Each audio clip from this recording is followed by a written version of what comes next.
നിയമസഭാ തെരഞ്ഞെടുപ്പിൽ കോഴിക്കോട് ജില്ലയിൽ തിരിച്ചടി ഉണ്ടാകുമെന്ന് CPIM വിലയിരുത്തൽ. 3 സിറ്റിംഗ് സീറ്റുകൾ നഷ്ടപ്പെടാൻ സാധ്യതയുണ്ടെന്നും മന്ത്രി AK ശശീന്ദ്രൻ മത്സരിക്കുന്ന എലത്തൂരിൽ വൻ വോട്ട് ചോർച്ച ഉണ്ടായേക്കാമെന്നും പാർട്ടി വിലയിരുത്തുന്നു. ശക്തമായ മത്സരം നടക്കുന്ന പേരാമ്പ്രയിലെ ബൂത്ത് തല കണക്കുകൾ വിലയിരുത്തുമ്പോൾ ഇരുമുന്നണികളും വിജയപ്രതീക്ഷയിലാണ്.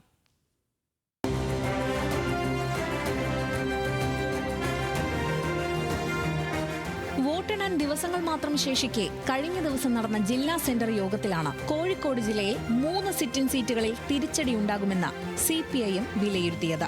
നാദാപുരം, കുന്നമംഗലം, കോഴിക്കോട് സൗത്ത് മണ്ഡലങ്ങൾ നഷ്ടപ്പെടാൻ സാധ്യതയുണ്ടെന്നാണ് ബൂത്ത് തല കണക്കുകളുടെ പരിശോധനയ്ക്ക് ശേഷം CPIM വിലയിരുത്തിയത്. നാദാപുരത്ത് സ്ഥാനാർത്ഥി നിർണയത്തിലെ പാളിച്ചയും കുന്നമംഗലത്തെ ലീഗ് പാർട്ടി ചിഹ്നത്തിൽ മത്സരിച്ചതുമെല്ലാം ഘടകങ്ങളാണ്. LDF കോട്ടയായ എലത്തൂരിൽ വൻ വോട്ട് ചോർച്ച ഉണ്ടായെന്നും CPIM വിലയിരുത്തുന്നു. ആരോഗ്യ പ്രശ്നങ്ങൾ ഉണ്ടായിട്ടും മന്ത്രി AK ശശീന്ദ്രൻ മത്സരിച്ചതാണ് LDF വോട്ടർമാരുടെ എതിർപ്പിന് കാരണമായിട്ടുള്ളത്. കഴിഞ്ഞ തവണ 38,502 വോട്ടിന്റെ ഭൂരിപക്ഷത്തിന് ജയിച്ച മണ്ഡലത്തിൽ ഇത്തവണ നേരിയ ലീഡ് മാത്രമാണ് ഉണ്ടാവുകയെന്നാണ് CPIM കണക്കുകൾ വ്യക്തമാക്കുന്നത്. വിവാദങ്ങളിലൂടെ ശ്രദ്ധേയമായ പേരാമ്പ്രയിൽ ഇരു മുന്നണികളും പ്രതീക്ഷയിലാണ്. ആര് ജയിച്ചാലും ഭൂരിപക്ഷം 5000-ൽ താഴെയായിരിക്കുമെന്നാണ് ഇരു മുന്നണികളും ഒരുപോലെ പറയുന്നത്.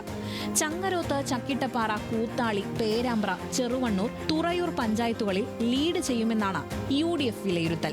എന്നാൽ പേരാമ്പ്ര, തുറയൂർ പഞ്ചായത്തുകളിൽ ഒപ്പത്തിനൊപ്പവും മേപ്പയൂർ, കീഴരിയൂർ, അരിക്കുളം, നൊച്ചാട പഞ്ചായത്തുകളിൽ ലീഡ് ചെയ്യുമെന്ന് LDFും കണക്കുകൂട്ടുന്നു. ഇരുകൂട്ടരുടെയും കണക്കുകൾ പ്രകാരം പേരാമ്പ്ര, തുറയൂർ പഞ്ചായത്തുകളിലെ വോട്ടുകളാണ് നിർണായകമായി മാറുക. ന്യൂസ് മലയാളം, കോഴിക്കോട്.